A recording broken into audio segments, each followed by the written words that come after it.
I knew it! I knew it! I knew we'd get to see this movie at some point. And we did. Hey guys, it's Kevin again, and I am so happy I can review this movie, because I didn't think I'd be able to ever see this movie. Of course, after all the hassle last week, I really didn't think I'd be able to see it, and this is going to be my review for The Interview. And I honestly am so happy I got to finally see this movie. This was a great Christmas present to all of us. A lot of people suspected this was going to happen. A lot of people suspected that the movie would just suddenly appear on Christmas Eve. And it did. And happy Christmas Eve to all of you guys, by the way. Merry Christmas Eve, whatever. This isn't Merry Christmas Eve to all of you.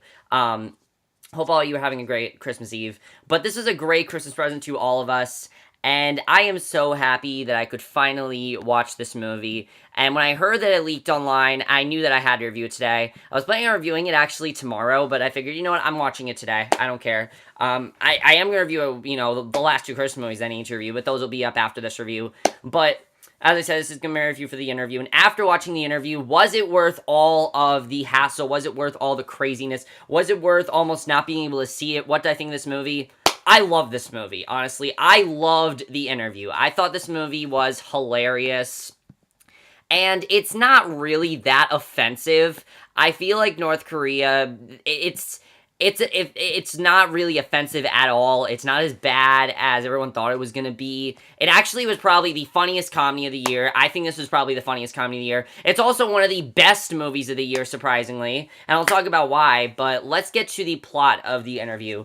And it actually is a very good satire as well. But let's get to the plot of The Interview. The Interview is basically about there's this very successful political talk show host. He's a celebrity journalist, Dave Skylark. He has this very successful show called Skylark Tonight, where he has a lot of, famous celebrities on there. And he also has his producer, Aaron Rappaport.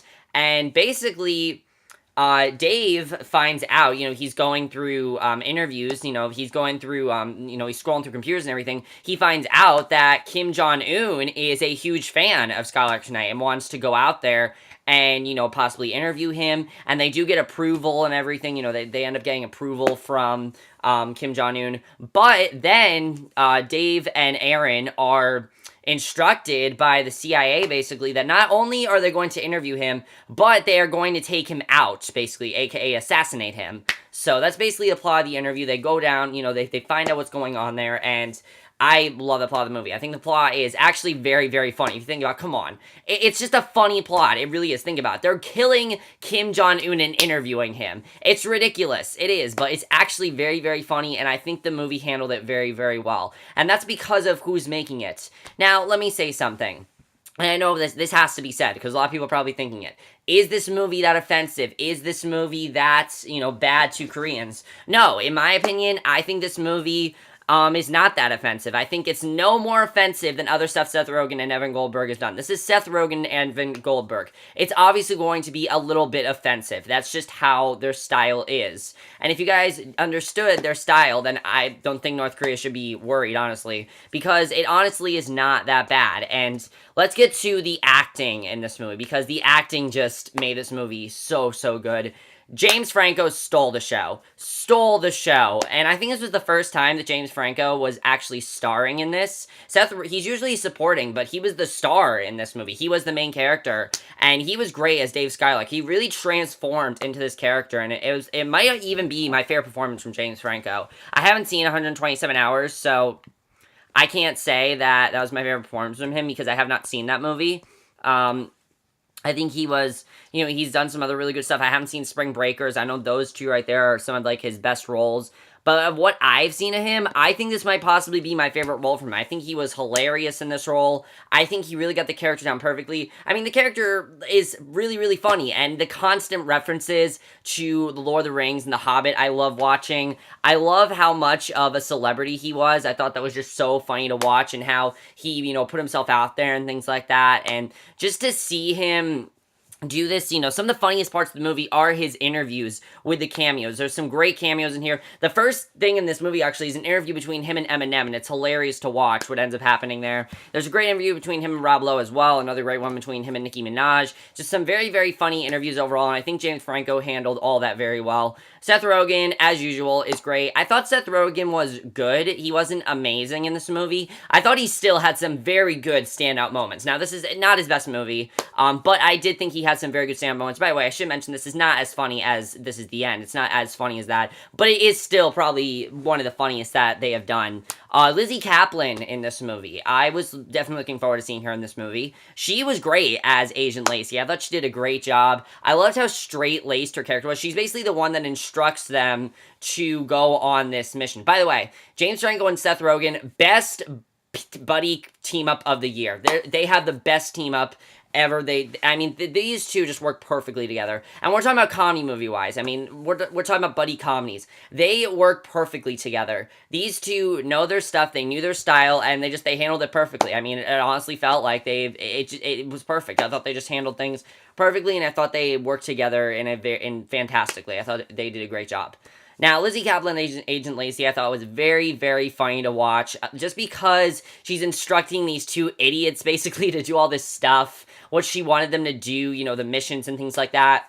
And she's very straight-laced, but she is very, very funny. I thought she definitely did a very good job. However, the two people you have to talk about this movie that were absolutely hilarious, Randall Park as Kim Jong-un is perfect in this role. He got the character down perfectly. I thought Randall Park was just probably my second favorite performance in this movie. He really was that funny. The bonding between him and Dave Skylark, I would have never seen coming, but it was so funny to watch. The way that they related to each other was very funny. The way that they had similar lives was very funny. And especially because everything that Kim Jong-un is saying is a complete lie. And I like that the movie talked about that. The movie was realistic in portraying Kim Jong-un. Honestly, if Kim Jong-un is upset by the way they portrayed him, well, let me say this, they're portraying him in a realistic way. That's what it is, okay? That's how he is in real life. And I only know this because I know that, people have talked about it and things like that, so they're only portraying Kim Jong-un in a realistic way. So that's why I think that's why North Korea was so upset about this movie, because it portrays Kim Jong-un in a realistic way and makes him look bad, but the truth is that's just how he really is. And I like the movie really explored that. I like the movie explored how he will get people to believe anything. And I think the movie explored that very, very well. And they took that a little bit seriously, and I definitely like that. This movie does take itself, it knows when to take itself seriously, which I definitely liked. Diana Bang as Sook, you have to talk about her character. Her and Seth Rogen, oh my god, they were hilarious together. You can tell she's going to be the love interest in this movie, but she's so funny. The twist with her character is great. There's actually a really good twist with her character, which I want to talk about, but I thought she did a very good job, and I like that her and Aaron could relate to each other. I thought that was definitely very funny, so I definitely really liked her character as well. She was great. Directing by Seth Rogen and Evan Goldberg, as usual, is fantastic. I think they did a great job directing this movie. It's a little bit of a different project for them. It's more of an action movie. This movie's definitely an action comedy. When I say this is an action comedy, this is an action comedy. If you look at especially the second half of this movie is like a full-on action movie, and I think that they just handled that perfectly. They really did a great job. I didn't know how to feel about them directing this movie, but I didn't know how this movie was going to be, but they directed it just perfectly, and I thought they were amazing when they directed it. Screenplay is also great. The dialogue is so good in this movie. It's such fast-paced dialogue. It's such fun dialogue, and this is probably one of the most fun times I've had at the movies this year. The dialogue really made this movie so much fun, and it just made me loving it the entire time. The whole movie, I had like a huge smile on my face. I was loving it. I totally was loving it. And honestly, this should have just been released in theaters. Honestly, they could have just taken a risk. I understand there was that whole thing with Korea, but they claimed that was just a lie, that they were kidding, that they only did that to get the movie out of theaters. But the score to this movie is fantastic. I thought the score was really great. The cinematography is amazing, surprisingly. This movie has some really good cinematography, surprisingly, and I think that's just the action sequences in this movie were fantastic. They really felt like an actual action movie, and I think the way they did that was just great. Just all the action sequences. The second half of this movie just, oh my god, such good cinematography. The editing is great as well. This movie went by very quickly, actually. It went by like that, and I was surprised by how quickly it went, but it went by very, very quickly, and I definitely really enjoyed that. And I think the only other thing I'm going to talk about this movie is the whole thing with, how they portray North Koreans in this movie. I do want to say one other thing that I definitely really liked about the movie, and that is they didn't make every single person in North Korea look like a terrible person. They just made Kim Jong Un look like a terrible person. And I thought that was fine that they did that. I like seeing that. I mean, they really didn't make him look like a terrible, awful person. Oh, he's the worst person ever. That's not what this movie did. They just made him, they portray him as a dictator who doesn't know what he's doing. That's how they portrayed him. And I think that's fine that they did that because they didn't portray him as like the worst person ever. The movie was not as that offensive. Really, it wasn't. It wasn't that offensive because honestly, this movie is not only portraying Kim Jong Un, it's also making fun of news shows in general. I mean, the celebrity cameos, as I said, are some of the highlights of this movie. They're hilarious to watch. And of course, now we're going to talk about some quick spoilers for the interview. If you guys have not seen the interview, watch it right now. It's on YouTube. It's on Solar Movie. That's how I watched it. It's on Xbox and things like that. And I'm pretty sure that they're gonna release this movie wide. I really feel like now they're gonna probably release it wide. They really should because I could definitely see them doing that. But it also is pretty much the equivalent of a limited release because it is in limited theaters and they released it and they want as many people to see it as they can, so they released it. Plus, remember, you gotta keep in mind, this only happened yesterday. Yesterday, they finally got word, oh yeah, we can release it in limited theaters, and I like they did that. But one of the things I didn't expect this movie to do was have as many good twists as this movie did. The twist of Suk actually working with the United States and wanting to take down Kim Jong-un, I thought was a very good twist. I definitely really enjoyed that. I think they handled it very well. And at first when they did that, I'm like, I don't know if that's going to work, but it worked really well in my opinion. It actually changed some of my things about the movie. Suk and Aaron were very funny, and I definitely really loved all their sex scenes and things like that. That was very funny to watch. The fact that Dave actually wrote that tell-all book, I found hilarious because I didn't know if he was actually going to write it, and the fact that he did end up writing it was so funny to watch, and I love that the movie did that. That's probably one of the funniest parts of the movie, definitely.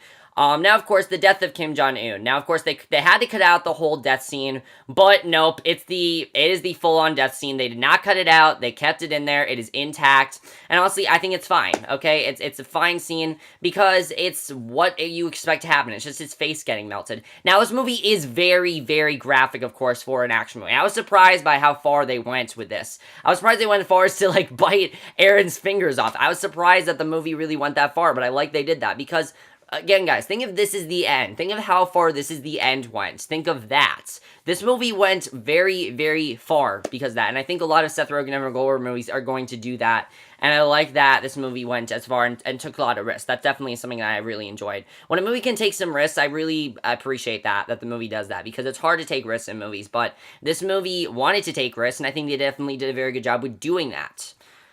And then, of course, the ending, I just find hilarious. I find it hilarious. Of course, Aaron and Suk are going to keep dating and everything.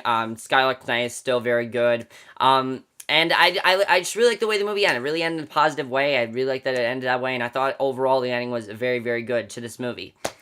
But that's basically my review for the interview, guys. I hope you guys enjoy this review, and honestly, I don't understand why North Korea was so pissed about this movie. There's nothing to get upset over. There's nothing for them to be worried about. Yes, it does portray Kim Jong-un as a baby, kind of. I thought the way they portrayed him in the movie was actually very funny. The reveal of him lying to Dave, I thought was actually very fun, very funny the way they handled it. But honestly, if North Korea should really have just looked at this movie as fun, because that's all it is. It's a fun movie. It's definitely one of the best movies of the year because it is it is the funniest movie of the year. It's the funniest movie I've seen all year. Yes, it's funnier than 22 Jump Street. 22 Jump Street is still hilarious. It still made me laugh. I still love it. But the interview, I think, is still funnier, and it's one of the most fun times I have had watching a movie this year.